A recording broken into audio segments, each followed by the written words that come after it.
Board. This meeting is being recorded. The board meeting of Friday, December 11th to order. I would like to welcome everyone in this time of COVID nonsense. We're going to have Kathleen Cooper call a roll and quorum right now. All right, good morning, everyone. Dr. Manzi. Present. Miss Elliott. Present. Ms. Cadenas. Present. Dr. McAloon. Present. Dr. Zapp. Present. Dr. Lee. We have a quorum.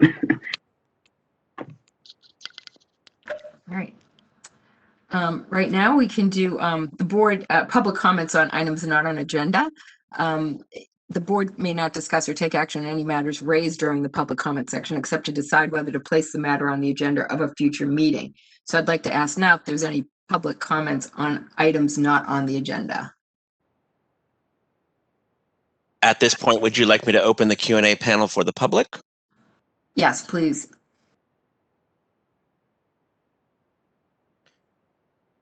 The Q&A panel has been opened in the lower right-hand corner. You may see a Q&A panel on the bottom right of your screen. If you click on that, you're going to want to put your comment into the Ask field. Make sure that you send it to all panelists and click on Send. We'll go ahead and take a pause.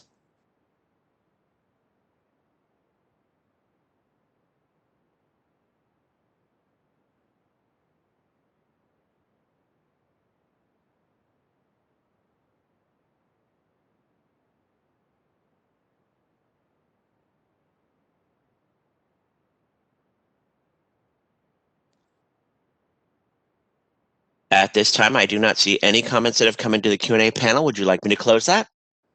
Yes, please. You're welcome. Okay. Hopefully we've reviewed the board meeting notes of the September 18th meeting. So I'd like to ask if anyone would like to have any comment on them, or do I have a motion to approve these?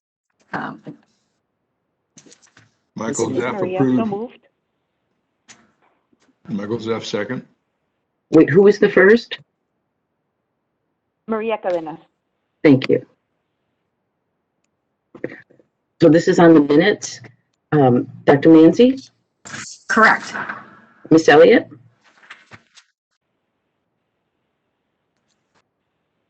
Sorry about that. Correct. Yes. Ms. Cadenas? Approved. Dr. McAloon? Approved. Dr. Zapp? Approved. And it passes. Thank you. Welcome. Now I would like to receive discussion and possible action of professional management by CPMA by Dr. Holtman and Mr. Ryan Spencer. Thank you. This is Ryan Spencer. I'll go ahead and kick it off and then have Dr. Holtman give you more detail on the actual proposal itself. Again, my name is Ryan Spencer. I'm the legislative advocate for the California Podiatric Medical Association. I know you're all provided with a white paper on this issue, and as I mentioned, Dr. Holtman will go into greater detail in a few moments, but I wanted to briefly place in context of why we're here today. I know I don't need to explain to you all in particular the similarities between DPMs and MDs, DOs, particularly in the practice setting. I mean, their similarities are likely greater than any other physician and non-physician provider. However, because DPMs are not specifically physicians, many laws and regulations related to practice setting are implemented but specific to physicians, thereby excluding podiatrists. I think a good example of this is what is currently in the sunset proposal right now as it pertains to probation disclosure. And so thank you all for that as well. But with that type of example in mind, CPMA want to explore other ways we can help address these type of practice issues, those of course not related to scope of practice, but in those areas where there is some consensus in the medical community that DPMs, MDs, and DOs practice on par. As part of protocol, I presented our proposal to both the Assembly and Senate Business and Profession Committees. Given the context as it applies to licensees and our goal to have consensus within the medical community, both of the primary consultants working on sunset review issues mentioned this could be a candidate for the sunset review bill next year. One of the questions they asked when I reached out to them was if we connected with the board, the Podiatric Medical Board of California. And so that's really what we're doing here today. So to go into more detail on the history and necessity of what we're trying to accomplish, I'd like to defer now to Dr. John Holtman, Executive Director of the California Podiatric Medical Association. Dr. Holtman.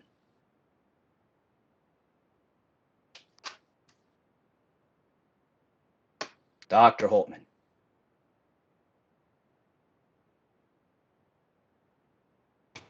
So I'm not getting any sound. Can you hear me? We can hear you. So I'm not able to hear anything on the WebEx. If you can hear me, I'm not sure what was said. I assume. Yeah, I'm not hearing Dr. Holtman either. This is Brian. I can hear him. And even Michael his Zeff, phone, I I can hear can him. barely, Yeah, I can hear him too. I can barely hear you guys. Can you hear me, Dr. Holtman? I just gave my presentation. You just gave yours?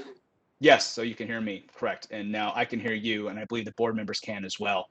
Yes, I hear you. Okay, I think you're good to go now, Dr. Holtman. Okay, I'll just start. I think you all got the white paper that we put together.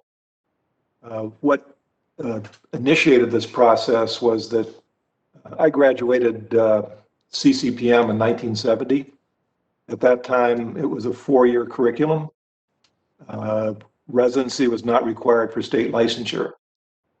And during that time, podiatrists have always dealt with the issue of being treated differently than MDs and DOs. And as you know today, podiatrists have 4 years of podiatric medical school, 3 years of residency, and even a year of fellowship, many of them. Every year, we've had a list through CPMA of 10 or 20 issues where we were treated differently than MDs and DOs on the practice management side that had nothing to do with scope of practice, and strictly to do with the day-to-day activities that the doctor performs. This year, in the white paper that I wrote, I picked up just 4 or 5 things, just very recent, not going into all the past issues and the things that we deal with. And it usually comes down to when a law is passed and it says physicians, a lot of legislators assume that that means podiatrists, but it's always a gray area. Now, we're not trying to find an end run on a way to use the term physician. We're trying to find some type of wording where the term physician on a practice management issue that has nothing to do with scope or clinical practice applies to podiatrists. When the essential healthcare workforce was listed, they listed all these practitioners, starting with physicians on down. Podiatrists weren't on the list. We started getting calls saying, does that include us? And we can never assume that it does. I mentioned AB 5 when it came out, where it was determined that MDs and DOs, their associates, employees did not have to be employees. They could be independent contractors. There was no earthly reason that that wouldn't have applied to podiatrists. But we had to, in a sense, put in separate legislation to deal with that issue. As you know, the board dealing with the probation disclosure issue, there's no reason why podiatrists would be any different than MDs and DOs when it comes to disclosure. And in fact, you would think it would be more important for MDs and DOs to disclose the things that podiatrists have to disclose than it would be for podiatric physicians. We listed Medi-Cal as in the state where when podiatrists to get approved by Medi-Cal, it's a 180-day process. For MDs and DOs, it's a 90-day process. It's an administrative issue. But when we go down these lists, what we're seeking is some type of legislation that is not addressing scope, that would have the support, hopefully, of California Medical Association, California Orthopedic Association, with wording so that when the term physician is used on these non-scope issues, that podiatrists would be included. We know there may be an opportunity that Ryan probably discussed of where this possibly, or some of this could be handled through the sunset review process. And that'd be one of the areas that we would be looking to work with Brian on to come up with some type of wording that would not be controversial, that would fix a lot of these, right now we're using the term practice management issues, but issues that don't apply to scope or within our scope of practice.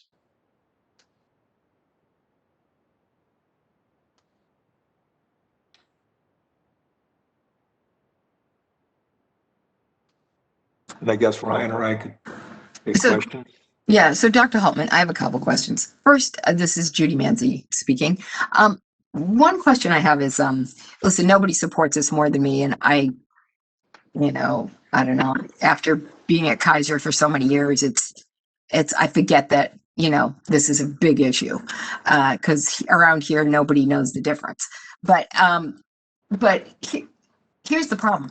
I would love to put all these, like, a list of, like, where we're, having this conflict in the Sunset Act. But if I we remember what happened with our, break or separation from the Medical Board of California, one thing that happened was they wanted to clean up all this language. So when they start listing, the essential workers or whatever, and then they exclude podiatry, that's the problem, that these our name gets taken off, everything, even if it was there originally. So, I'm concerned that with the Sunset Act, if we, the way we do it has to be very succinct, because, their big concern was cleaning up of language in all of these documents that, give us our jurisdiction of what we do and don't do. I'm not sure, how else to do it except pull out each one of these things and then make sure our name's attached somehow.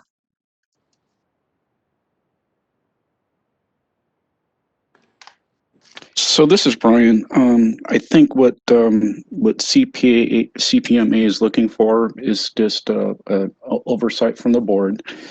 And if the board wants to give me the authority to work with Mr. Spencer and Dr. Holtman to craft the language and look at the intricate parts of the of the statutes right now, and we do have a mechanism via conversations that we could be able to maybe fix some things and drop it into the sunset bill. So that's kind of, we're not there yet. We haven't crafted language. We haven't explored.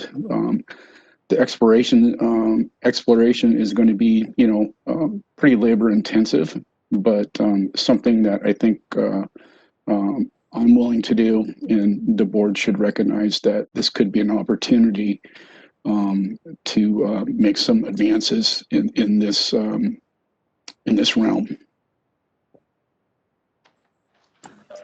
Yeah, Brian, I fully support this effort, but I'm just curious if, how exactly, or what some broad ideas are about regarding this. Dr. Manzi, this is Ryan Spencer, if I might.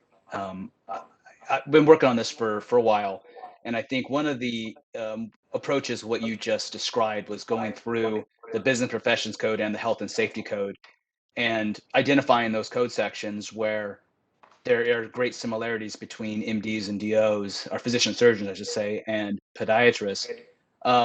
If you look in the BMP code, a lot of those cases, a lot of the statutes are specific to those who hold a physician and surgeon certificate, and it's particular to the regulation by the medical board. So it may not be appropriate to just add Doctor of Podiatric Medicine to those particular sections, but in other cases, particularly in the Health and Safety Code, it might be. And a good example would be a bill that we introduced last year that we're going to reintroduce this year, if not put it into the sunset bill, by Senator Flora, which would give the same amount of time that is allotted to a physician surgeon when they apply to be a Medi-Cal provider, which is 90 days. We'll give that same time frame to DPMs, because right now DPMs are replaced with everybody else to be 180 days to have their application approved. And so it's those type of things that we can do a statute by statute correction. But I don't think it's going to be a broad sweep, because there's also this concern, which I think you may have alluded to, where if we do miss a code section, then maybe the assumption is it does apply to podiatrists or the licensee, but since it's not amended, then therefore it's not. So you do run a risk when you go through all the statutes and you try to like make all these various changes and you leave a few out, then by default you think that they're already excluded. So those are all concerns we're taking into account as we work through this. And I think, as Brian mentioned, that is something we'd like to continue to work on. But I think in the broader picture, even outside of just going through the statutes, one of the main things, and there's a couple of different ways we can approach this, is to try to address the issue that came up with CDPH when they issued that list. They identified physicians and surgeons and identified all these other practitioners except for podiatrists. What we're doing, if we go through and amend a bunch of statutes to add in DPM, that still wouldn't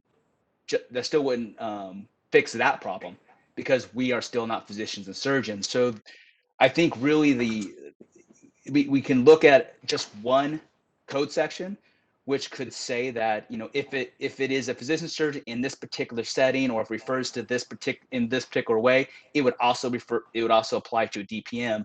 I mean, that's a very broad approach, but one we'd have to work with the medical community on, your board and legislative council within the legislature, to try to draft it so it's tight. So the whole reason why I'm giving you all this information is there is an issue we need to address, but there are different ways that we can go about it.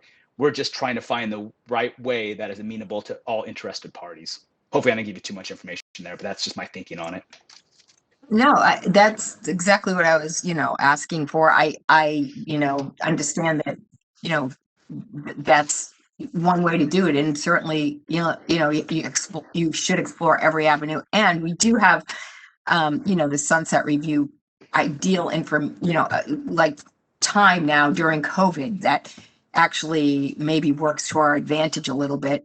When we had our first meeting, as you know, with, the sunset review, I think I mentioned to them that, there's an article recently published about a simple thing like an increase in amputations that they've noted in across the country for diabetics because of COVID-19.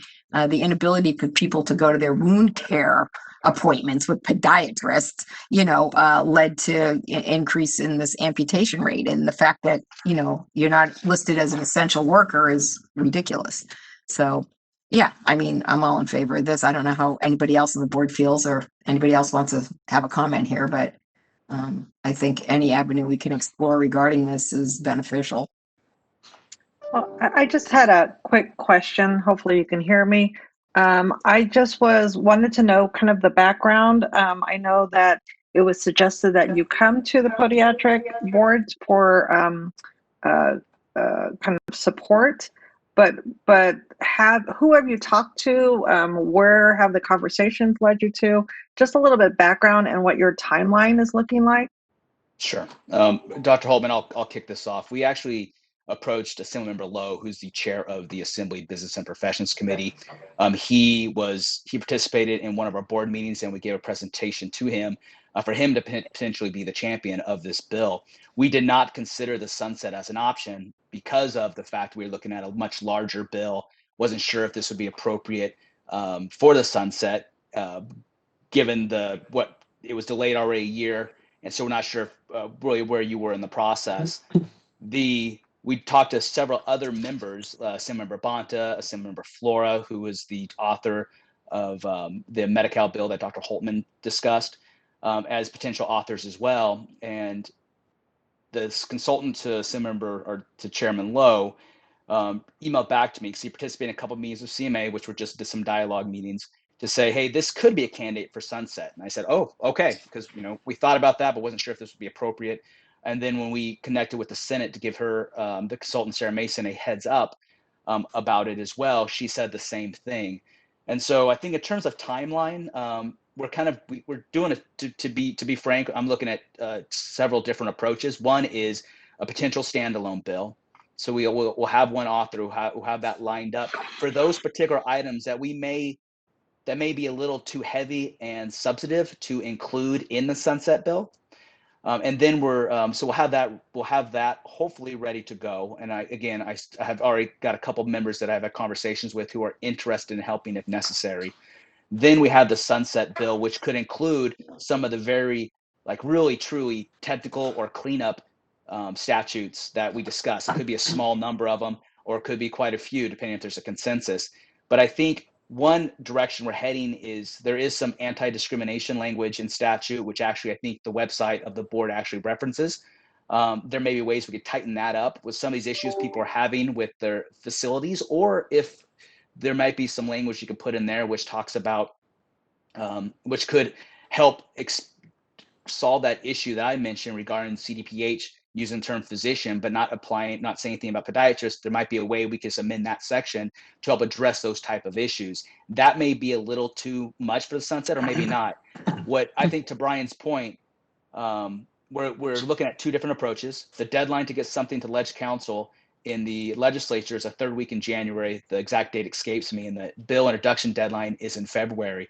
But how I understand and how I recall the sunset review is they basically just introduce a kind of a shell, and they start developing language to put into the bill for the committees when they start in March and April. So it's a relatively quick timeline, and some of these issues may take some time that we'll have to vet through. But we'd like the sunset review as an option, given its impact on licensee, and also given the environment that the legislature is working in next year, where they're going to be under the same type of COVID protocols that they were last year, where they're going to have limited committee hearings. They're asking members to limit their bill loads. And so one of the main reasons I think Vince from Assembly BNP even promoted the sunset as an option is to help consolidate some of these issues into one bill. But again, we are still looking at a secondary standalone just in the event we aren't able to get some language put into the sunset bill. Thank you. If I could follow on, can everybody hear me? Yes, Dr. Altman. Yes. Okay. We had the Medi-Cal bill that was, I think, a 2-year process, and the main point of that bill was so that podiatric billing would be the same as that for MDs and DOs. That was a 2-year process, and our approach to the Medical and the Orthopedic Association was that there are so many of these things that if we tackle them one at a time in separate bills, this is going to be a 30-year process. And trying to find ways that address the non-controversial issues. And the reason we're focused on non-scope is because we're focused on scope nationally through the American Academy of Orthopedic Surgery, the American Orthopedic Foot and Ankle Society, and the American Medical Association, with the issue of enabling podiatrists to take the USMLE. And the long-term goal of that is that podiatrists would have the same license as MDs and DOs, a plenary license. And there's pretty good support for that, but it's a process we have to go through to look at accreditation, look at certification, et cetera. And we thought with this long process, when medicine already sees us being almost comparable to other medical specialties, that during that time, we could at least address these other nagging issues that really all exist because there's discrepancies where DPMs are treated differently and they should not be in practice. And I want to just make sure I clarify one thing as well. I think it was clear in my presentation, but I want to make sure that it's abundantly clear that neither the Senate or the Assembly Committee said that this will absolutely go into the sunset bill. They just said, have you considered this as an option, and go talk to the board to see if they're okay with it. So even if we do all this work, they may still say this isn't appropriate for the sunset and we'd have to put it into a standalone. So I don't want to paint the picture that they're saying, yes, this will go in the sunset, just give us some language. It all depends on what the language is and to make sure that the board is okay with it as well. And frankly, the legislature. So there is that in the process, but we just I think for today's call, we just like to figure out if the board is okay with us looking into this as a potential candidate to go into the sunset bill, so I can let the committees know that we had this dialogue, and we'll continue to work with Brian. So Ryan and Dr. Holtman, this is Maria Cadenas. I think it makes sense, the request, and in terms of, especially of consumer health and ensuring their care. I do want to be ensuring language is very tricky. So however it's drafted, so that the scope is in non-practice, so that what you call practice management issues, and doesn't reach into scope, so that it creates unintended consequences to consumer health, would be crucial. So just to call out that I see the benefit of this, it's important, and to just be thoughtful of unintended consequences in future legislature that may be coming through. Absolutely. Thank you.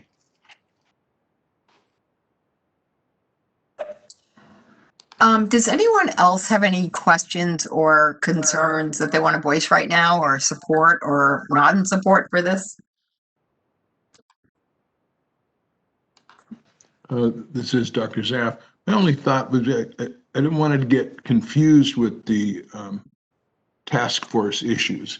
So how do you make it clear to people who might oppose the physician and surgeon task force issue that this is not that?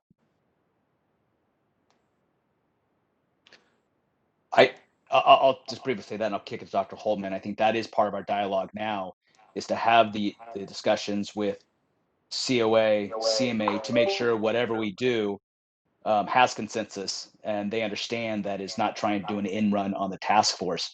And I don't believe that COA or CMA are opposed to task force. I know CMA is not opposed to task force as it is continuing on the national level, but I think they, whatever we do put, or we propose to put into the sunset bill, we would want COA to CMA to be okay with it. Dr. Holtman, do you have anything to add? Yeah, I think it's sort of a cause and effect, where I think the task force process with the California Medical Association and the Orthopedic Association doing an in-depth study of our training and education, and then moving this to the national level. It's really clear that we want to separate out the non-scope issues. We did have a conversation with, actually a Zoom meeting with the entire orthopedic board, and it became pretty clear, and it was the orthopedic surgeons were trying to come up with a term, and the term they came up with was practice management, and we may deal with that, or there might be a different term that we refer to these as, and we were pretty clear with that this was not an end run on physician designation. There's no question if we could use the term physician as it applies to practice management, it'd be easy to write a bill, but trying to find wording without using the term physician is what makes this so difficult. Yeah, and you know, what I see this as also, and you can correct me if I'm wrong, but you know, part of the job of the board is to, you know, protect, of course, the public, but it's also to, you know, make sure that the podiatrists that practice in this state can practice in the state. And I think that, you know, all of this makes business difficult for them, and you know, and therefore to serve maybe like Medi-Cal is a perfect example, to serve a segment of the population that needs your help, and yet, you know, it makes it, there's roadblocks to make it efficient. All these things should be eliminated, in my opinion. And so I think that approaching it purely for making it easier for a podiatrist in the state of California who's licensed to practice in a, you know, way that can serve all the public well, is important. And I think it's something that should be supported by our board. Okay, this is Brian again.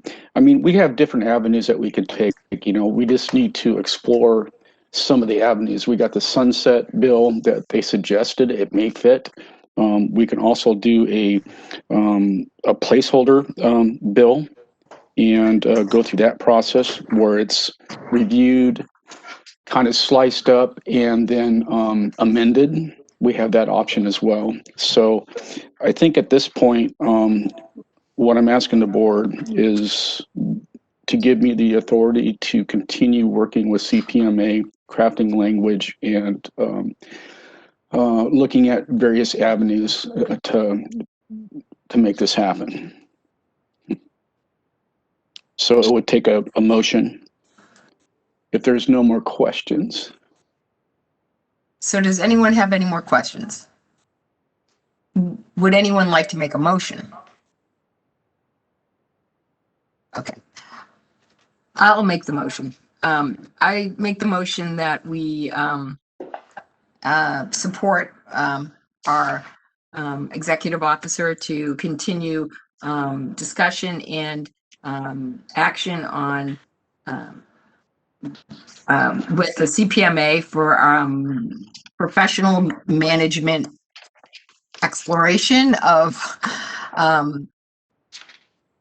I don't know, of to be included in the sunset bill if deemed possible or something like that. Someone help me here. Yeah, I think you said it correctly. It just give me the authority to work with CPMA to explore various avenues of statute change that could be placed in the sunset bill as non-controversial. I'd like to, Dr. Sapp, I'd like to suggest that you add the word practice management in that. We're trying to make practice management changes. Okay. Professional management, yeah. Okay, so Can I make a suggestion as well? This is Yes. Darlene Trio Elliott. Because these are going to be conversations that I think are going to be happening pretty rapidly with meeting schedules and deadlines, just to make sure that there is in the motion that we have a reportable action that Brian either emails us or keeps us in the loop, because our meetings are only quarterly. So I don't know if we want to add that or if that's just kind of a standard that any updates be sent out through email to keep us all aware.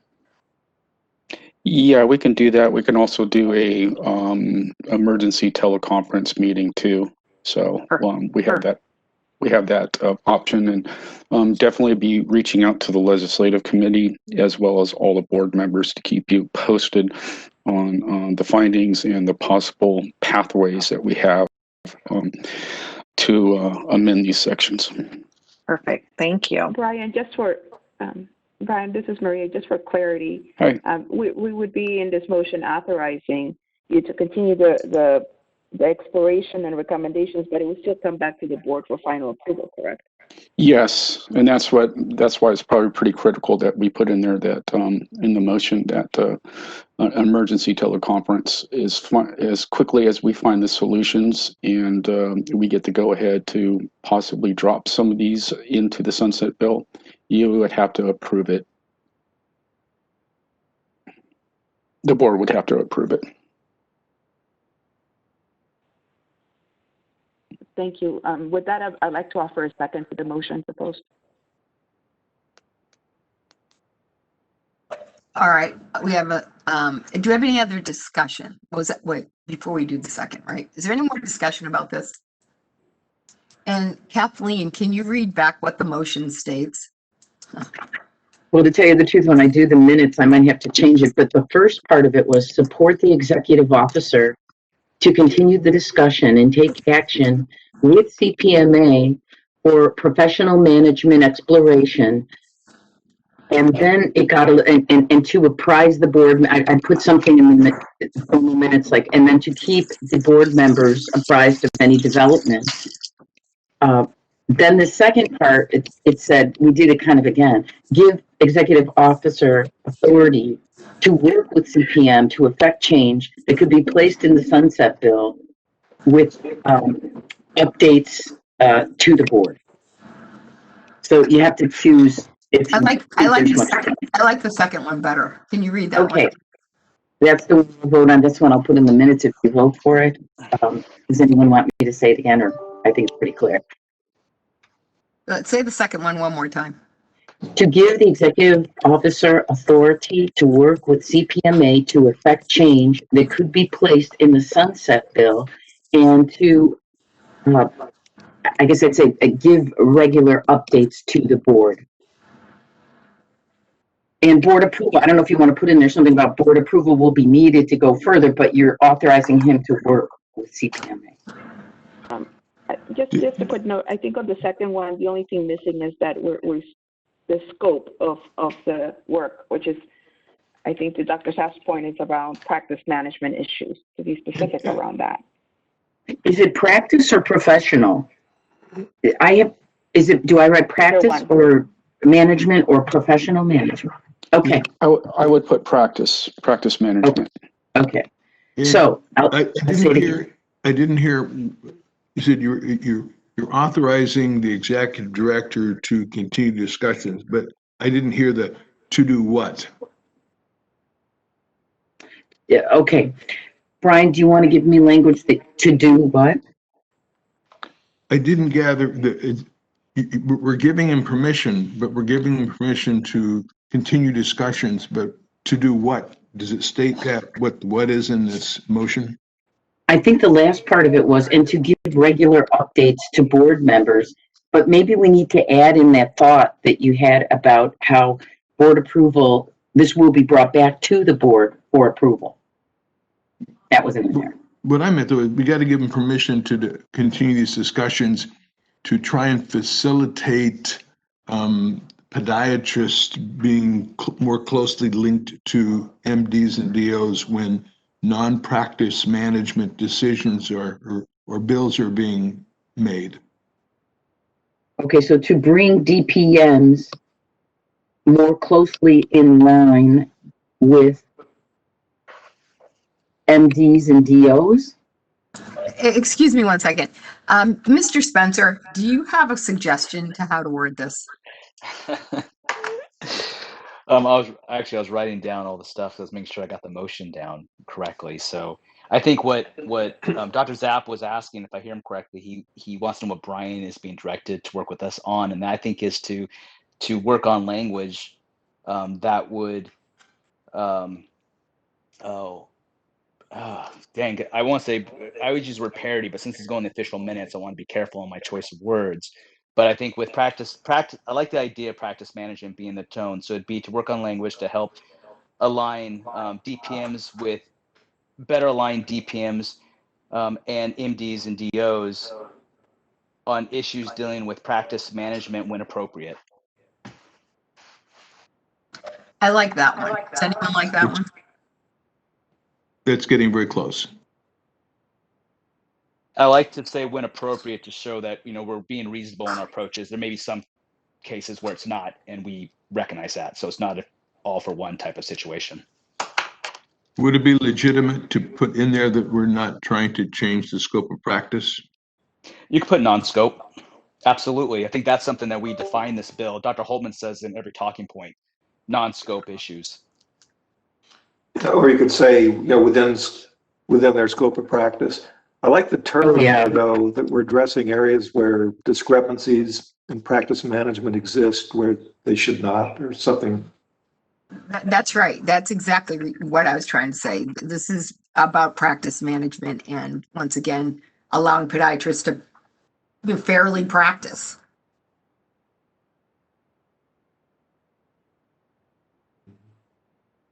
So if I stop, I'll read it again. To give executive officer authority to work with CPMA to effect change that could be placed in the sunset bill. And here's where the new part, placed in the sunset bill if you want all that, period. And to work with CPMA. I'm trying to get the words within their scope of practice in here. To bring DPMs more closely in line, we want to say MDs and DOs, and to work on language that would,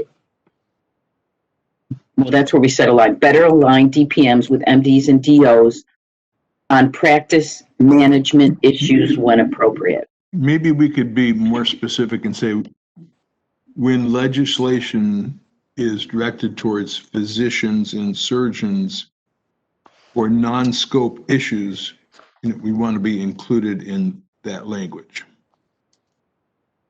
Okay, when legislation is due, I would say that is the ultimate goal. That's something that we have to do in the future. I think that's a little, I think, outside of the scope, for lack of a better word, of I think what we do here. Although Dr. Zav, I totally understand what you're saying, because you can't, I guess, put in statute that it has to include every single time, because they're going to introduce language however they want to do it in the future years. We're just trying to figure out a way. I know what you're trying to say. It's to phrase it where we want to remove unnecessary discrepancies that currently exist between MDs and DOs where they shouldn't. And so I think with looking at bills in the future, if you were to put a physician and surgeon and it only applies to practice management issues, then if we could develop language that actually says, all right, even though you do not say DPM in that bill, it would still apply to a DPM. I think that's the type of language. I know that's hard to put into motion, but that's really ultimately the goal that we're trying to do here, is where it may not even say DPM because of what a physician surgeon is doing. And as long as they're okay with DPM doing the same thing, then that would apply. I agree. Can That's I how. make a friendly, Judy, if it's okay, can I make a recommendation on language just to start and see Yes, if please do. summarizes it? It'll be to give authority to the executive, to Brian. So to give authority to work with CPMA, to find strategies to align, when appropriate, the practice management issues outside of the scope of, now I'm getting all confused on the own language itself, but I think that the language that we currently have is too obtuse. So if we can just go straight and say we're giving authority to continue to explore with CPMA, alignment with DOs and DPMs on issues of practice management, including potential inclusion in the sunset review. Is that? I think that summarizes it succinctly and with less wordy as well, if everybody else agrees. And this is Ryan, so obviously I'm not a voting member. I agree. This is Brian. I do agree. On the end of that sunset bill are other bills that could be placed into. So we just don't limit, this opportunity to the sunset bill. So a placeholder or a standalone bill or a placeholder or other bills that might be applicable. That sounds fine. okay, Yeah, so to give authority to the executive officer to work with CPMA to find strategies where appropriate, and then what, on practice management issues, period? I want to ask, where appropriate, that align DOs and DPMs on practice management issues. Okay, wait, I'm sorry, that where appropriate, to find strategies where appropriate that on practice, please say it again, I'm sorry. I'm sorry, that align DOs and DPMs, and these as well, guys, the practitioners know more than me on that one, but that align DOs and DPMs on issues of practice management. Okay, that's good, that's short too. and our regulation attorney, Clay, Clay, can you jump on real quick? I'm having a hard time getting your feedback on this. And I know, Joe, we need to weigh in with you too. Okay, hi, this is Clay Jackson. What would the board think about a motion move to authorize the executive officer to work with CPMA to pursue legislation to insert language into the statutes for purposes of professional and practice management not related to the scope of practice, including inserting language into the sunset hearing and bill and or as standalone legislation, whichever way is determined to be more effective by the board and executive officer as this matter progresses. I've been listening in the background to all of you talking. It seems like that would cover what you're all talking That about. kind of gets it all in there. I think that's a good one. Yeah. My last comment, I think it's great. You did a great job listening in the background. I wonder if this jeopardizes our sunset review, should we give permission to withdraw the language? Well, if you go with, because of the timing that was mentioned earlier, a bill has to be put in February, but your sunset review is in March. If my recommendation, and Brian's mentioned it, would be to have a standalone bill, just a placeholder, something with very little language, and with an agreement with the author that they would be willing to gut and amend that bill. Were this not to be put into sunset, then it could be gut and amended, and then whatever it is the board could work out with that member could be put into that bill. Or if it gets put into sunset, you just let that bill die, or someone else will grab it and gut and amend whatever they want into that bill. So it protects you. Otherwise, it's going to be another year if this doesn't make it into sunset. Or if sunset gets postponed another year. After this past year, there's no guarantees that your sunset hearing is going to happen as planned. So it's just belt and suspenders, and probably one of the members in your sunset hearing would be willing to sponsor the standalone bill. If I might, this is Ryan Spencer, and thank you, Clay, for those comments, because that is exactly the approach that we are going into this. I believe the committee will only insert language into this bill if it's acceptable to the committee, and we agree with that. We have some important issues in there with the probation disclosures, so we do not want to do anything that's going to jeopardize the passage of the sunset bill. And so you have our commitment that we're not going to put language into it that will stall the bill in any way. Even if there is concerns with language, but yet every member is okay with it, that is something that I hope the board would consider of inserting, but it would have to be language that assures that it will not slow down the bill. And we will have a secondary vehicle moving forward. It is the AB 1940 reintroduction, which we would consider as an option, potentially even one more bill that we moving with substantive language that could be used as a vehicle to insert anything that is determined not viable to go into the sunset bill. And so for what Clay said, that is actually the approach that we are taking moving forward with this. Hopefully it could all go in the sunset, but if it doesn't, we have a plan B.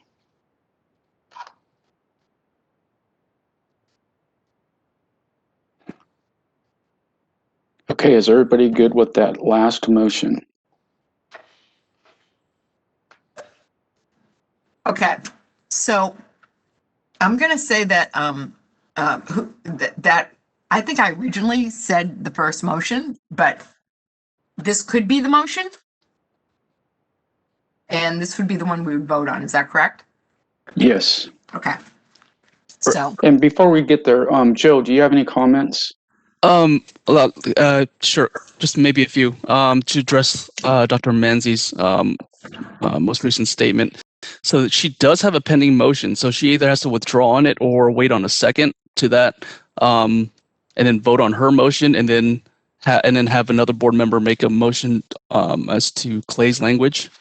Number two, and this is just a suggestion, but I like the general scope language that Clay uses, because it provides everyone involved with more latitude, especially the EO, to go and do what he needs to do.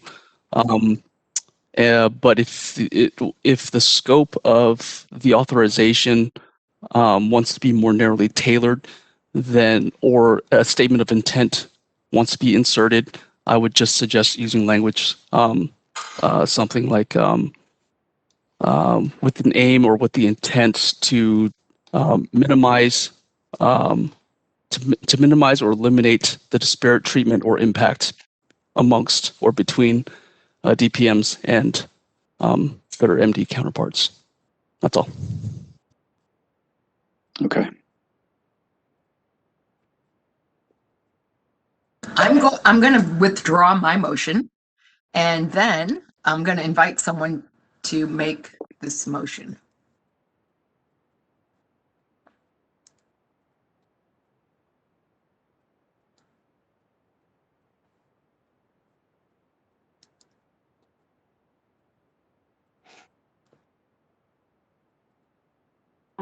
I move to approve the motion as worded by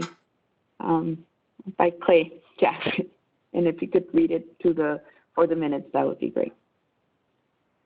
Okay, it states, move to authorize the EO to work with CPMA to pursue legislation to insert language into the statutes for purpose of professional and practice management not related to scope of practice, including inserting this language into the sunset bill and a bill and/or as a standalone legislation, whatever way is determined to be more effective by the board and the EO as this matter progresses.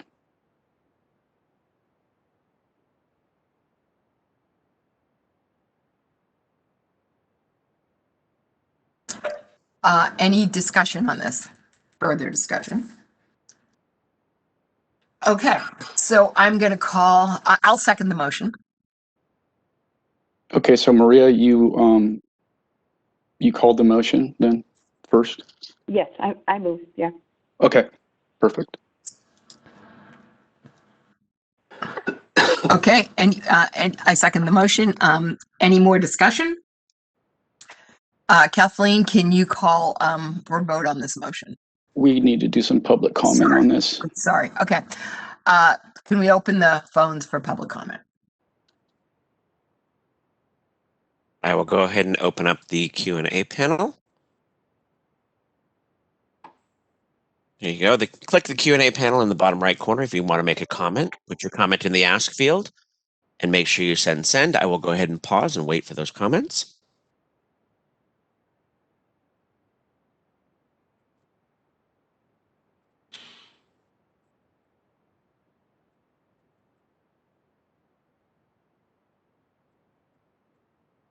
I am not seeing any comments. Would you like me to close the Q&A panel? Yes, please close the Q&A panel. And since there were no other comments, I'm going to now ask Kathleen to see if we can vote on this motion.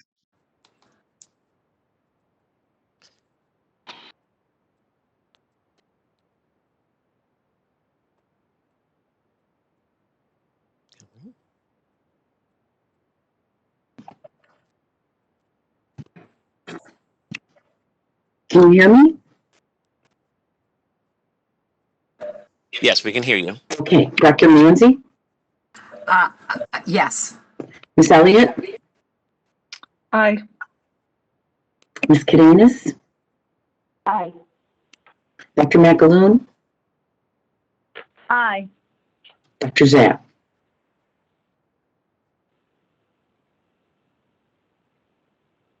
Yes. Thank you. So that passes. Thank you very much. Mhm. I want Dr. Hultman and Mr. Spencer for coming and explaining all this to us and your hard work that you do for the podiatrists of California and the people of California. We really appreciate your time and effort. Thank you all very much. Yeah, thank you. Okay, so we're going to move on now, and we're going to have receive and have some possible action on Brian's executive officer's report.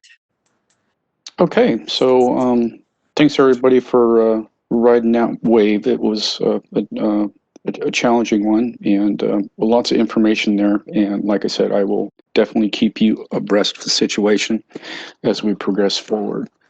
So let's start with the licensing program. Carolyn McAloon is a new chair, so I don't know how she wants to navigate, and Andrea is on the line as well. Perfect. I will defer to Andrea to give the report, please.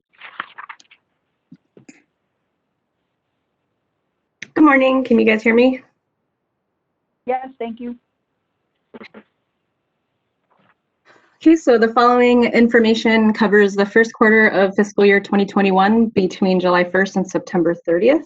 There were 25 newly licensed DPMs. There are currently 19 pending applications with one candidate that recently completed their package. And so far, out of the 25 newly licensed DPMs, 7 came from out of state, 12 were third-year residents from California, and 6 were third-year residents, excuse me, from an out-of-state program. Moving on to renewals, there were 291 renewals mailed with 255 licenses renewed in the first quarter.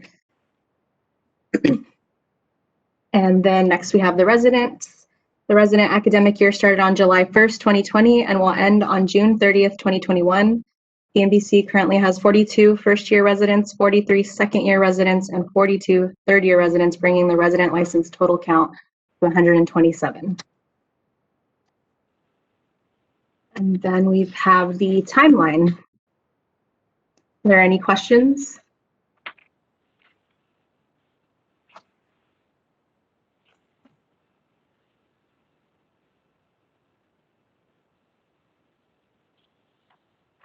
Good.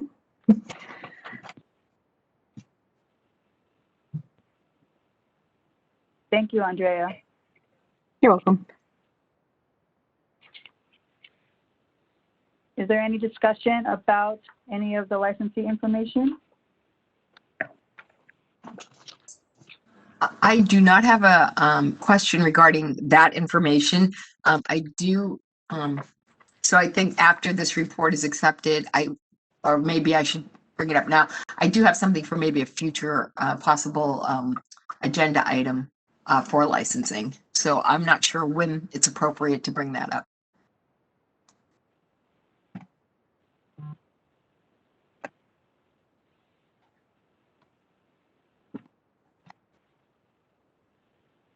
So Brian, is this an okay time to do that, or?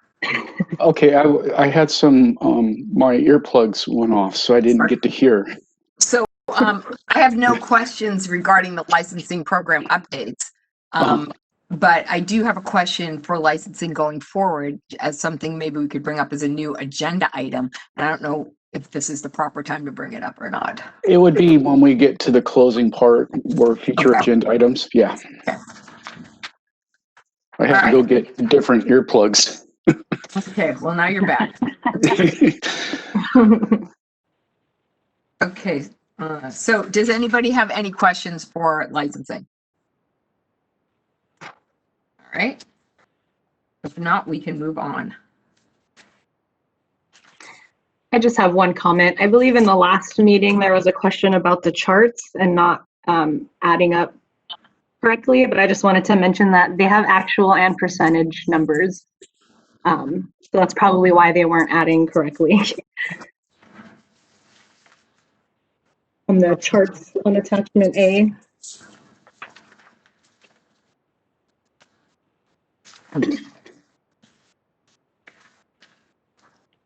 All right. I think there was, yeah.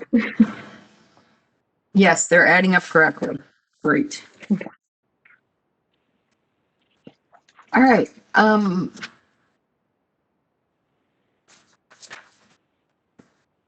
Next up, we have, yeah. Next up, we have the enforcement program. The new chair is Ms. Cadenas, and we have Bethany DeAngelis online as well. Thanks, Brian. I'm going to defer to Bethany to provide the report. Good morning, board members and anyone else listening in. I am here to give the enforcement report, which covers the first quarter of fiscal year 2021, July 1st through September 30th of 2020. I'm starting with the enforcement statistics. First is complaint data. Our complaint numbers are seeming to decrease a little bit this year. Could be COVID related, I'm not sure at this time.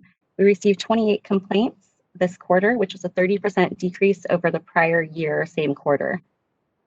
We're looking good as far as assigning a case. We're within the 10-day target. We assigned cases within 7 days for this quarter. Next is the investigation data. So these are, once a complaint is received, they're first assigned to a desk analyst, and 30 desk investigations were assigned. Again, that's a little bit of a decrease because of the number of complaints.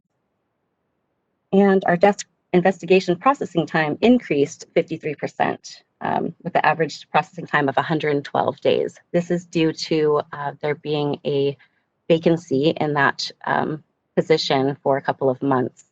And so our items were not getting processed as quickly. But it's now been filled and things are moving forward again very well in this area. Field investigations, which once they're reviewed by a consultant and it's determined that there is an issue, they're sent to the field. We had 4 field investigations assigned during this first quarter. Again, a decrease over the prior year. And 5 field investigations were completed.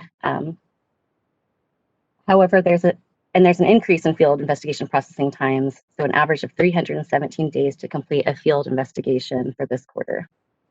The complete average of both desk and field investigations is 182 days. This is above the DCA target of 125 days that they have set. We're fairly consistently over this average, as are the majority of boards at this time, but that is the target. Overall case investigation aging shows that 49% of complaints were closed within 90 days, 40% completed between 91 days and 1 year, and 11% of the complaints received took longer than 1 year to complete the investigation. Moving on to the disciplinary data, this is where we're seeing quite an increase over prior years. We had 7 new cases initiated during the first quarter. That's a 250% increase over the prior year first quarter. We had 3 final orders go into effect. Again, an increase when we had 1 the prior year. And these cases took an average of 1,073 days to complete. We have been seeing some additional delays in enforcement disciplinary processing for a number of reasons. There's some situations going on with that probation disclosure, so there's more of a fight being put up, which is understandable, between the attorneys representing the DPMs and the Attorney General's office in settling these cases. In addition, COVID has definitely caused some delays in processing. I believe the courts and everything was shut down or not fully functioning for some time, but things are rolling forward again. But we are seeing a kind of a backlog of cases at the Attorney General's office. No citations were issued during this quarter. There are a few citations awaiting, being waited to be issued. There was a decision made internally to hold off on issuing citations when COVID first hit. There was a lot up in the air, and we felt that these types of actions could wait. At this time, we're going to be moving forward with going ahead and issuing citations. So hopefully we'll start seeing those being issued by next month. We had 1 new probationer added during the first quarter, and we have a current total of 7 licensees on probation. There's a lot of individuals that are getting public letters of approval in lieu of probation. So we're seeing probably about the same ratio of letters of approval and probationers at this time. Attachment D gives a summary for complaint, investigation, and disciplinary data for the first quarter. Because I'm only reporting the first quarter, I'm not going to go over additional data on this report, as I've already stated it. Attachment E covers the Attorney General case aging data. This is information received directly from them. It goes through November 4th of 2020, so a little beyond the first quarter. We had 4 accusations filed in this quarter. Again, 3 final orders. And we have 20 plus pending active cases right now at the AG's office. There were 20 at the end of September, and I believe a couple more cases have been transferred since, still pending acceptance by the AG. And finally, I don't have an attachment with F for the performance measures, but DCA has posted the total fiscal year data for 2019-2020, and it can be found at that link in the report.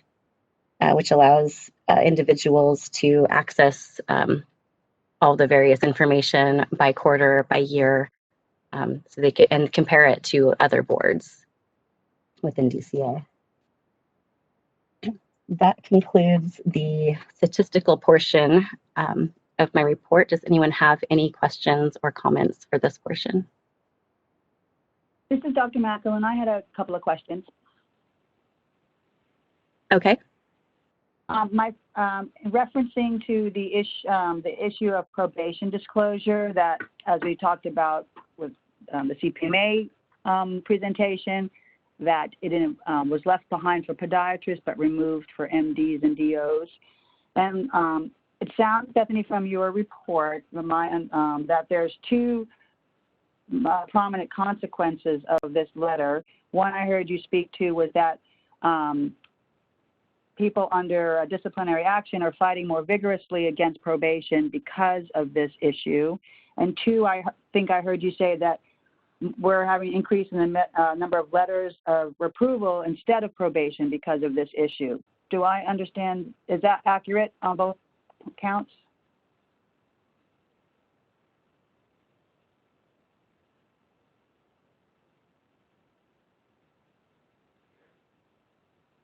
Hello? Hi, Dr.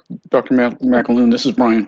Yeah, you're Okay. accurate on that. So that's kind of the trend that's going on right now. We're finding the cases are being. Am I bouncing off again? I can hear you now. Okay, good. Yeah, so I said that's true. What you just said. We're seeing cases that are being drawn out because the defense attorneys, they don't want to have their clients go on probation, so they're drawing all this out to trial, and then they settle for a public letter of reprieve. It all has to do with the probation disclosure. We're going to be working on some statistics. We have a small percentage rather than the larger boards, but we do have one case that a person was put on probation, but the ALJ forgot to put that section in there, and the AG missed it. Oh, so are you saying, Your Brian, court process and the Superior Court judge stayed the order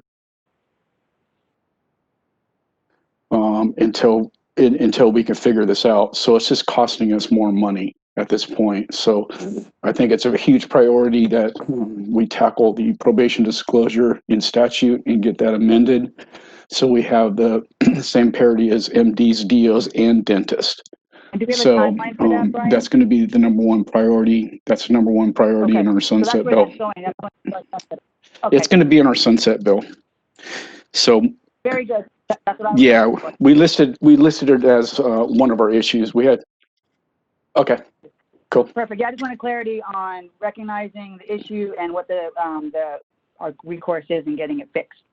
And in the meantime, like you said, the AG is supposed to take it out on an individual basis in the meantime. If they don't forget. Okay. Thank you for your clarity on that. Yeah.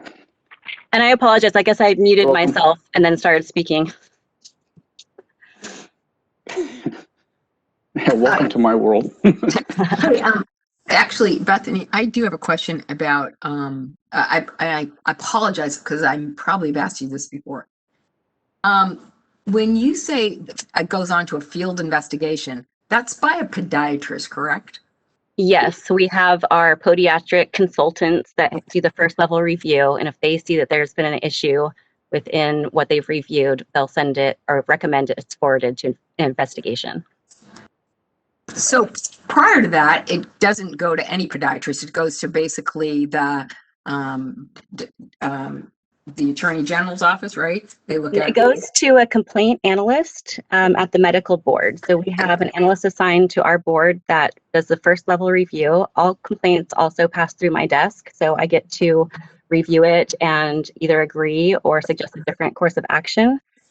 Many of the complaints are closed as non-jurisdictional, or we don't see actually that we have something to review in the matter. And then if it's a quality of care issue, or anything, fraud related, it's going to be sent out and reviewed. It's only where we don't have jurisdiction that we don't review something or send it out to review. So the first person that sees the complaint is you. I'm not the first person that sees it. It's initiated within the medical board office. So they initiate it into our system. Then it goes to Julie Brown, who is our complaint analyst at medical board. And she reviews the complete file, makes a recommendation, and then she brings it to me. Okay, got it. And then you would assign it to the field. So here this answer, and then I probably have asked you this. Out of all the complaints you get, what percentage of them actually get to a field investigator? Gosh, I would probably have to pull up. I could get that information, but it's not a large percentage. Right. So you get more complaints that don't get elevated to the field investigation. I would just be curious as to, I don't know why I want to know this, but how many actually, once it goes from you to Julie Brown and then back to you? Because if it goes back to you, you're going to send it to a field investigator, correct?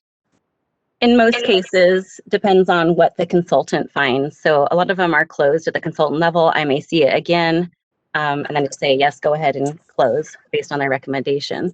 I see. Okay. I'd just be curious on the numbers. If, don't go crazy trying to find this, but, Easy to get, especially for a full year. Okay, great. I appreciate that. Thank you. Mm-hmm. Okay, any other questions on the statistical portion of my report? Doesn't sound like it, so I will go on to the probation program update.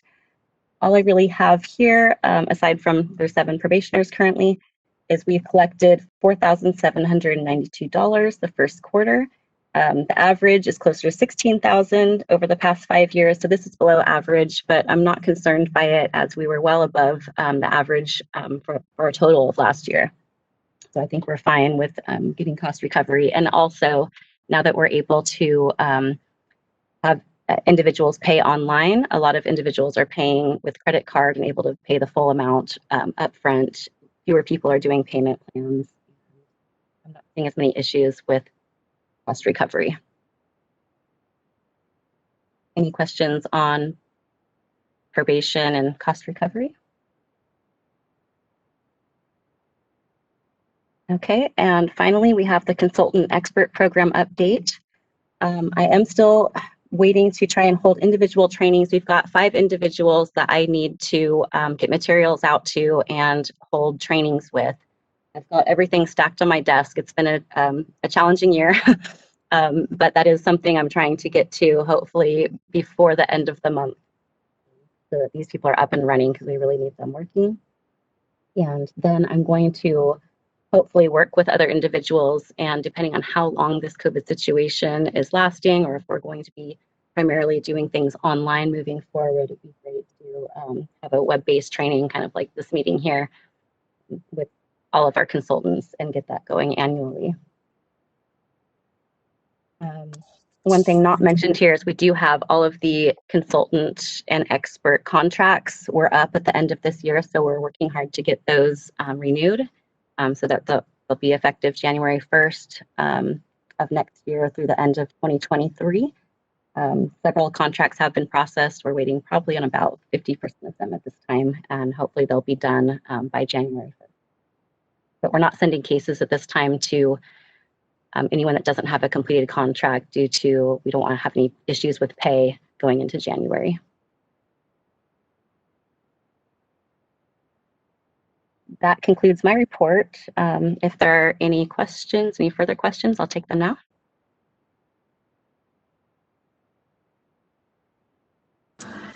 Thank you very much. I appreciate that.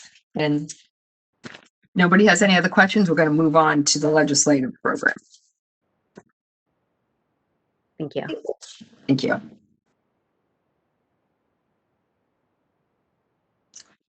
Okay, legislative, Dr. Zaff. Okay, I'd like to ask Kathleen if she'll help me with the legislative report.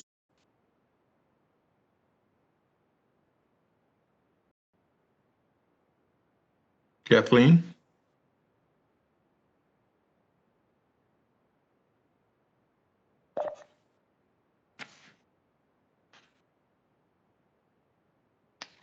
Is Kathleen I'm there? sorry, I have trouble unmuting. I'm sorry. Here I am. Okay. So the legislative report, the program report, is really just one bill, which was a very successful bill that contains our financial guarantee of a future fund condition that will meet the standards and the laws and regs that we need. So AB 3330 will kick in on January 1st. And we can see already the 200 helps so much, but this bill now will give us the balance that we need to go forward. So we were very happy when that all happened, and congratulations to everyone involved. Are there any questions? I included it as an attachment. Are there any questions on how this will be implemented or what it means financially? It's just for the renewal fees. And the new fee is significant and balanced enough to get us through. We imagine we'll be completely balanced maybe in 1 or 2 years and show the reserves that we need. So is there any comment or feedback on this? Has anybody heard anything about it, or is there anything we need to know? Okay. All right, so that's completed. I'll go on to the regulatory section. We are in the middle of processing all the paperwork that has to be done to submit AB 2138, which is the licensing law that allows people with prior felony or other criminal acts to apply for licensure. We don't expect that we're going to get a lot of activity in this area, but our regs have to be updated to comply with it. So that's what we're doing. You approved the language this year. We're just in the process of getting everything together for the final package and submission. Are there any questions on that? Well, I'm sorry for such a short report. This time of year, it's always short, and this particular year, it's very short. So there's nothing new, but I'm assuming next year I'll have much more to report at the next board meeting. Thank you, Kathleen. Thank you. Anybody have any more questions for Kathleen? I appreciate it short, actually. If not, we're gonna move on to public education program report. Arlene, you're up. And hopefully Kathleen doesn't go very far. I'm going to go ahead and hand this to Kathleen. I know because of COVID and some of things going on and ever-changing direction, we did not meet as a committee. So I know we do still have some items that we wanted to bring to the committee to jump in. Thank you, Kathleen. Okay, so I just want to stress how I don't know if exciting is the word, but eager to put the publication together with the help of the committee and look forward to getting a consistent newsletter out once a year or more if the committee decides to bring that to the board. We didn't vote on once a year, and we never had the board vote on the publication schedule before. But I know we're all looking at this since we've been talking about the past couple of meetings, what we would like that footnotes to look like. And I just want to stress that I have been looking at other policies from other government regulatory agencies like us. And I think by the time the committee meets next time, we will have the ability to choose from different sections of other and bring up our own desires, what we'd like in this newsletter. And it could be a very important document for reference as to what happened as the years go on. So we haven't published during COVID, but we hope to publish with the committee meeting sometime in the spring. We've talked about what things are important to the profession as we go forward. If anyone ever has any thoughts, just spontaneously feel free to email me before the great idea leaves you, and I'll keep the record of it. And we will have a whole section of ideas for important topics. Does anybody have any comment on that? The one comment I have is, I think that one of the things that this newsletter can possibly do is, I don't want to use the word propaganda, but positive publicity, let's say that, among for our legislators, that, to educate them more about us, our board, our membership, our constituents, et cetera, right? And because that could possibly help, I guess, when we want to try to get bills passed. So keeping that in mind, having this readily available when people are actually in Sacramento, in their offices, doing business, I think that there should always be a section that pretty much highlights this to maybe sway some legislator that maybe he should pay a little bit of attention to us. Mm-hmm. Very good. Anything else?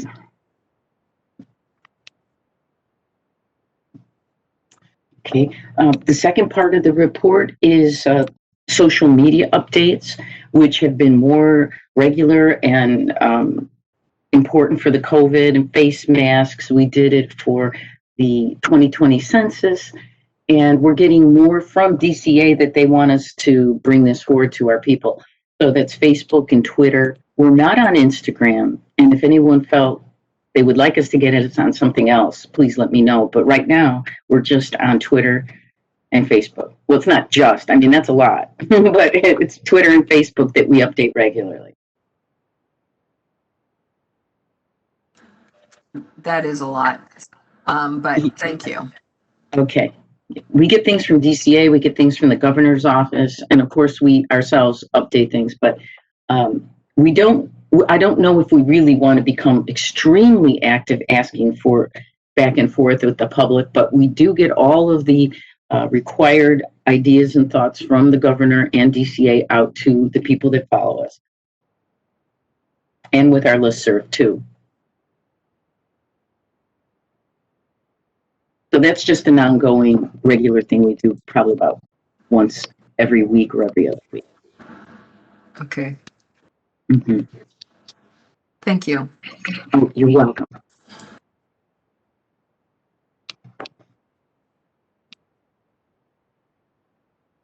Okay, so the next agenda item is, let's see, executive management update and possible action. So we're going to have an update about our sunset hearings. I'm going to let I was there. Yeah, our first one, both of us. And so I'll let Judy chime in. The hearing went really well. I think we were done, Judy, probably in 20 minutes, something like that? Something like that. Yeah, and there really wasn't any issues that came up. I think Dr. Manzi's opening statement just kind of put the hook, line, and sinker and the nail in the coffin because it was well read, well said. There was a couple questions about CEs and waivers, and we clarified that. And they wanted to really know about the AG cost. How did we get notified about that? The increase. And so we explained that. And then it just kind of really rapidly switched over to public comment. I'd like to say thanks to Ryan Spencer for jumping in there because I had a whole thing about probation disclosure, and we got kind of cut off there. And I was sitting there going, hey, how am I going to roll this in? And Ryan did a really good job of speaking on that for public comment, and I think it got everybody's attention. So, wow, for our first sunset hearing, I think we did really well. You're very professional, and yeah, Judy, you want to add anything to it? No, I thought, I was ready for anything, but I thought it went really well. And like Brian says, I was, hoping they wouldn't ask me too many questions I couldn't answer, but they really didn't. And I think I got one of them. I think I got enough comment in about the importance of the, the podiatrists in California and how many they are. And for them to take a good look at the fact that our board, we serve like maybe 2,500 podiatrists, where, the MD board serving, I don't know, 1,000 or something. But it was, I think it went well, and hopefully everything's going to go okay further down the road with our sunset review. So I think we've got it. Yeah, so I haven't heard any information about when the sunset bill is going to drop. I don't know what that timeline is, if it's going to happen this year, coming up in 2021. I'm sure it is. But it's kind of just, I call it marinating in the bag right now. I think they're just trying to get things accomplished over there. They want to get these hearings done because we were a year off. Obviously, right now, if we were on a regular schedule without COVID, we'd be turning the corner, and we would be extended for our sunset hearing. But one thing that Senator Glazer did say that, hey, appreciate your comments, looking forward for your extension. That was his last comment. So I don't think there's any worries whatsoever. And I think we addressed the issue of our solvency and all that, so I think we're fine. Yeah, so kind of a different experience doing it from not on the, I call it the horseshoe down there at the chambers, but we did it via, I think it was WebEx or Zoom or call-in or something like that. Just a little bit different atmosphere, and you can kind of hear the tempo of how quickly they wanted to get things done and get their agenda done for that day so they can take care of business. So overall, I think we were well prepared. Our report, nothing in our report surfaced. So kudos to staff for building that report. And so I think we're good. We'll just wait for the next hurdle that we have and go from there. Anything else to add on that? I don't have anything more to add. Does anybody have any questions about it? I actually did it on Zoom, so I was sort of like physically present in the room, I guess, with my face, as was everybody else, all three other people in this big, huge chamber. It was kind of interesting. It was a mask on, these three people. But it was, yeah, it was fine. Okay, so if there's no more about that, I'm going to move on to discussion and action for dates of our 2021 committee meetings and a full board meeting. So everybody should have in their packets a calendar. If not, get out your 2021 calendar. I don't know the atmosphere of 2021. I really don't know if we're going to be able to travel to Southern California. Who knows at this point, right? Hopefully maybe 2022. I'm not sure. But I think at this point, especially coming into March, we'll probably do the same format as the WebEx meetings. And I think a lot of you kind of enjoy these meetings because you don't have to get up, especially the board members in Southern California. Don't have to get up at 4:30 in the morning, come, and then get back on a flight and fly back. So just a little bit of comment about that. How does everybody feel about this format of meeting? One comment I'd like to make is that I think I would like us to, even though there's not a lot going on, if some of these committees do maybe need to meet, I'd like to suggest if everyone knows how to, and I don't know, since the committee meetings don't have to include the outside, population, we would be free to Zoom those meetings. Is that correct? Yeah. Where we could actually see each other. I mean, so, or does that have to be done on a different platform? Well, the only thing for us in the office as staff, our laptops don't have cameras. I see. Okay. So when we bought these laptops, I don't know, when I first got there, anticipating all this stuff that was going to happen, right? A tsunami, hurricane, Brian, you're cutting off. Oh. You know what though, Brian? I think, and since, this might, I don't know how people feel about this, but, my Kaiser computer did not come with a camera like the one I'm sitting in front of right now. But, I got a small camera that they gave us all these small cameras that sit on the top of our computers, and you just kind of plug it into the computer and then it works. Yeah. So I'm just wondering if you want to look into the cost of that, to see if we want to like provide this with our staff. It might be worthwhile. We must have some money saved because we haven't been flying around anywhere. And I honestly don't think these cameras cost more than 20 or 30 bucks. So I might be wrong on that, but I don't think I am. And, you know, maybe we could bring that up as a possible, if people felt that would be a helpful thing. Okay. I don't know how the rest of the board feels. Hi, this is Maria. I actually agree with Brian in that I think we should lean towards WebEx. I don't know what's going to happen next year, but I think it's okay to do online. But I do miss the ability to look at the rest of my fellow board members and versus just having everything be audio. So if we can do at least a video, even if it's a fellow board member and we for some reason can't get the staff cameras, which I hope that we could, it would be helpful to see each other and instead of just being over the phone. That'd be my only thoughts on that. I agree. Okay. Let me pull the board members that are on.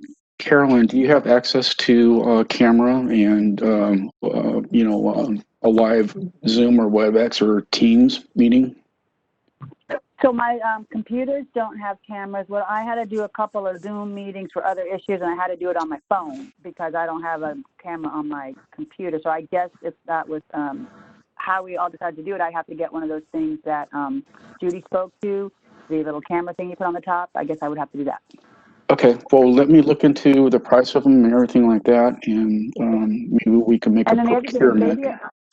yeah, and I'll check on my laptop. Maybe my laptop has it. It must. Because, you know, what I do is I go to my office for these meetings because, you know, I want to be in the right frame of mind, the right focus. You know, I don't want to be in for me, you know, my pajamas at home, you know, I'm mentally fluffy when I'm like fluffy, you know, so I get dressed, I go to the office, I log in the computer, you know, so that I'm like in that right frame of mind. That works best for me. Yeah, I mean, these computers, I'm looking online right now, you can get them as low as $35, you know? So, Okay, I'll have Michelle, and Carolyn, you need one. Mike. Well, I might have one. So before, when you're ready to purchase, before you purchase one for me, let me just, I'll take a peek and see what I have. You know, my son's coming home from college this weekend, so maybe I have something and doesn't know. That's always fun on the weekend doing computer training, right? Yeah. Son, hook me up a camera, don't, because I think he talks to his friends on something, so we must have something, but, you know. I'll ask him when he comes. So before you buy me anything, let me just make sure that I need it, you know, Okay. that I don't already have something. And I'll check it out. And Michael, you have camera access, right? Absolutely. I have 3 computers and they all have cameras. So, okay. but I do, I agree with, I also miss the meetings in person, even though I'm the one who has to get up at 4:30. yeah, I just want to see everyone in their pajamas. This would be perfect. I love it.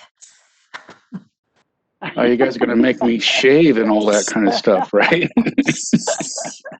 Anyways, I think, all right. So, anybody else? Darlene, do you have a camera, or you probably have total accessibility? You probably have 29 cameras. I do. I have cameras everywhere. I have really good lighting. Okay. So no problem. And it sounds like Maria, you're good to go too, right? Yes, I'm good to go. Okay. I would imagine you have 30 cameras.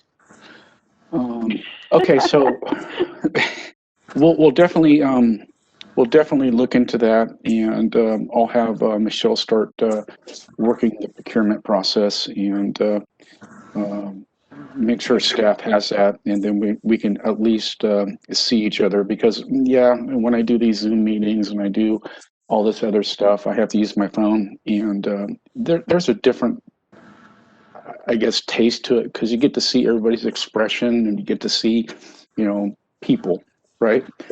They're not in person. And actually, if you have a shared screen you want to do, I mean, there's a lot of advantage to doing it. So we really should do it, I think. And I make sure the staff all has a camera. I think they should. Sure. All right. We So can do that. we're going to do that. And let's see. we're discussing And now. Judy, I wanted to add something I wasn't sure if the entire board and staff was aware of. They may be, but the Western is going to be virtual again this June. And I didn't know if everyone had heard that. I had not heard that. Yeah, I Yeah, saw the it. Western It is came going to over. be entirely virtual. No House of Delegates, no lectures. I Wow. mean, not in person. But Right. everything will be virtual. I just didn't know if everyone had heard that. Yeah, Because that's I in saw June, it. you know. So, yeah. All right. Good to know. So we're looking at this calendar and go ahead, Okay, Brian. so here we go. We usually have committee meetings 3 weeks before our March meeting. So I kind of have penciled out, and you guys can help me with the numbers and see what's feasible for you, and we'll get a consensus on this. How about a committee meeting in February the 17th? And I think Andrea's still on here. She's really good at this stuff. Okay. The 17th for a committee meeting. Looks good. And then a board meeting March 2nd. Does that give us enough time? Let's see. We need. It's a Tuesday. March 12th I got is a Friday. Oh, 12, you said. Okay. Yeah. So not the first Friday. Yeah, not the second Friday. And that will give us enough time to generate all the reports and especially the budget report. We had the same materials. That's why it wasn't in the in the agenda. We had the same materials as September. I do have to say that Carl is back. Carl Beerman is back. He left the department, and now he's back, and he's back in our saddles. So that's a good thing. He understands our program. So you remember we had a temporary person that was just filling in that didn't really understand our program. So we'll be in good shape with that. So we can get all the closing data that we need to really analyze our budget. So I'm looking at March 12th as a board meeting. How does that work for everybody? And you said February 17th for the committee meeting? Mm-hmm. Does that give us 3 weeks? Yes. 2, 3. Okay. Was that Dre on there? Yeah. Yeah. So that gives us 3 weeks. Yeah, more or less. Okay, so March 7th or February 17th, committee meeting. March 12th, board meeting. Now let's go to May and June. I'm looking at, May 19th, which is a Wednesday, for committee meetings. The only thing is June is when we need to approve the programs. What's that? June is the meeting we approve the residency programs. Oh, okay. So does that need to be the first part of June or the last part of May? Or what month did we approve the residency last year? It's usually the first Friday in June because everybody starts following up and we can't do anything. I can't start issuing licenses until that board meeting. Okay, so that's June 4th. So if you move back 3 weeks, you need to have your committee meetings like the 12th of May. Right. Okay, so is that okay? It looks good to me. Okay.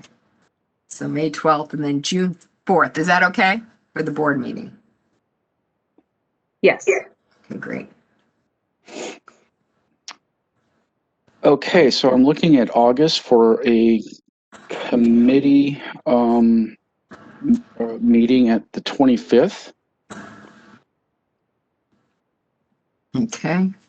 And coming down to a board meeting on the 17th. Why I'm putting that date there is because usually legislation is starting to drop and get legs, be amended, going through committees, getting passed back and forth to the assembly. So if we did it earlier, there might be some critical information that we miss, and then I'd have to do an emergency meeting. So that's why I would like to do the 17th. Okay.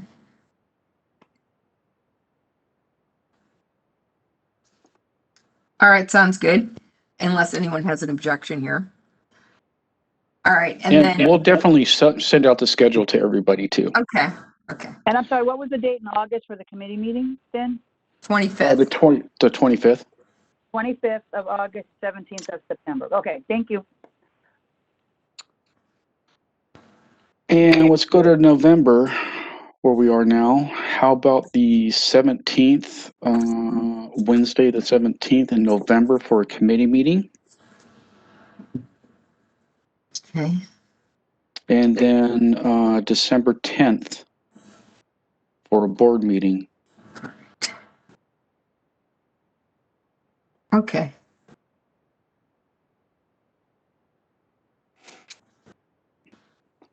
Perfect. Okay, great. So you'll send that out to everybody. Yeah.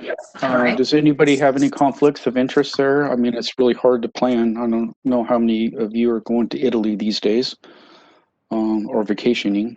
But if that comes up, then, we'll just we'll have other board members. We just need 4 for a quorum. So, and hopefully we get more of a robust agenda for 2021. I think we will. But yeah, this COVID hit us pretty hard of how things are being done. For sure.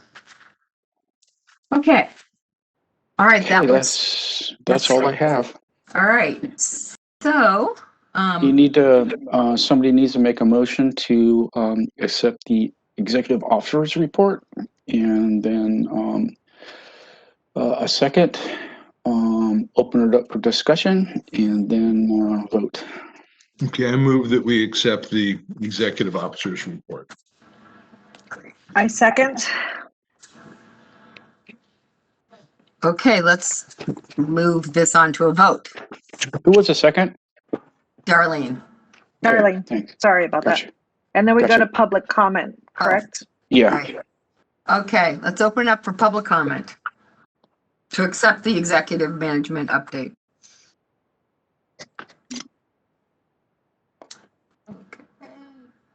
Q&A panel has been opened in the lower right corner. If you go ahead and click on the Q&A button, it will open the Q&A panel. Put your comment in the ask field and go ahead and click send to all panelists. I will go ahead and pause.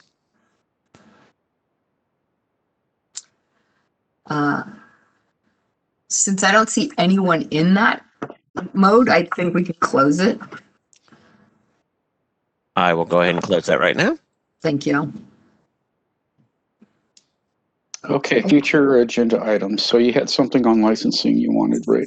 Yes. So I have a question for licensing, and I just sort of like something came up to me, and I thought I'd bring it to you because I was asked by a podiatrist to actually bring this up. So the podiatrist is a licensed podiatrist in California, and he no longer does surgery, but to continue with his license, which he wants to stay practicing, he went to retake the the American Board of Podiatric Foot and Ankle Surgery Board, and they said, well, you're no longer doing surgery, so you can't sit for a recertification exam. So without that recertification, he has to continue his license in the state of California, has to do something else. Either, I guess, take the Part 3 exam again. And so the question came up regarding this because, there's probably other boards that qualify you to continue your licensing in California that will continue to board certify you if you weren't doing surgery, that the board accepts. Is that correct? Are you implying that you have to be board certified to relicense in California? Well, No, you don't have to be board certified. You just To have be licensed. There's 8 ways to demonstrate continuing competence. Correct. This is one of them. It satisfies renewal requirements. It's not a requirement to be licensed. but they can also fall under one of the other pathways. So either they can, I'm not sure what it takes to become a diplomat eligible or qualified status, but I would have them reach out to the specialty boards and see what it takes to become diplomat status. I'm not sure what maybe one of the members know. They are diplomat status. It's the same as my board certification. I'm a diplomat of the American Board of Podiatric Foot and Ankle Surgery. Okay. However, I'm valid through 2024. For instance. And so if I indeed wanted to continue my licensing after 2024, and I didn't want to do, this is his situation, or 20, whatever. Okay, so we have to kind of, we can't have a discussion on this one. Sorry. Wish we could. Okay, I'm just trying to qualify like what it is, what the pathways were. So, okay, so. I'd like to, go ahead. Yeah, we just need what the question is that needs to be answered from one of the licensing program, and they'll put it on the agenda. If not, we can definitely have that conversation with the committee. Okay. The other thing I'd like the committee to do, though, is compare and contrast what these other, board certification boards, I guess, that are accepted, that is equal to, I guess, the Podiatric Surgical Board, because those would go on even if you weren't practicing surgery. These people could continue to be board certified and continue to take their board certification, I suspect. Okay, so we'll do some research on that, and then we'll put it on the agenda. And I have another question that I'd like to have answered. Yeah. Because this was the other one he not the question was. Oh, if in fact the pathways of licensing for the board, is this something that's in our Practice Act? Or is this a board, if you wanted to add to it, delete to it, change it, whatever, make a different pathway, is this something, how would that process be done? Is that a board, situation, or is that something that's got to be done through? Pathways changed. Okay, we'll research it. Okay, great. And put that on the agenda as well. Because I think the big issue he had with it was that why would you accept one board and not another? I don't know, not another. A board that makes it, I guess, difficult for you to continue practicing or something of that nature. You know what I'm saying? He was concerned that. Another criteria to demonstrate competence would just be if your hospital renewed your privileges. Yeah, but that's true. But that's true. But you don't have to do surgery necessarily to be privileged at a hospital. Yeah, but you probably have to be admitting people or have something, right? True, but I'm just saying that's another criteria. Yeah. Okay, we'll do the research. Joe's online, and I just want to put a shout out to Mr. Joe Chin. He's a rock star for us. His turnaround time on things are just so great, and especially with Clay Jackson as well. Thank you, Clay, for all your work and being available for the profession. So thanks, guys. I have another possible future agenda item. Gotcha. Now that we have remote medicine, we can practice remote medicine. If I were to move to Idaho and continue to see a group of patients in California and bill for my services, do we have any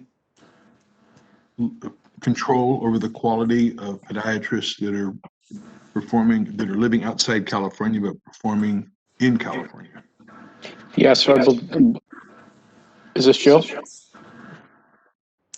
Yeah, hi. This is Joe, board counsel. That is an issue that I remember you raising at a prior board meeting, and I have looked into it. I have found the statute that governs, but it's not fully developed, and there's not a lot of annotated case authorities that help me to interpret or understand the statute. So I think that we are going to continue to look into this and we should have a more comprehensive response for you at the next board meeting. Perfect.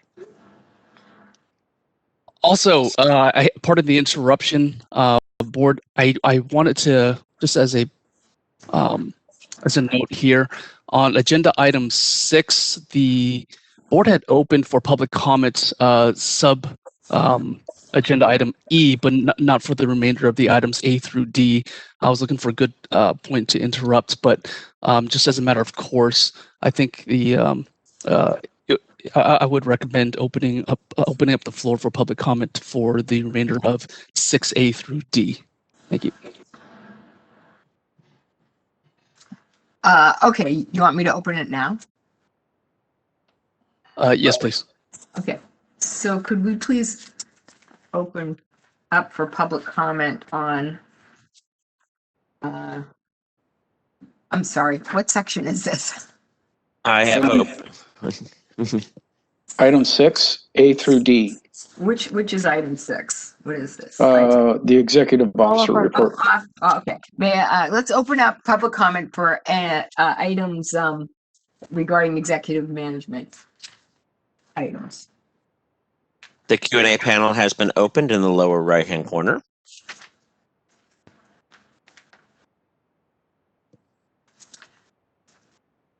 Okay, since I don't see anyone in public comment, I think we can close it.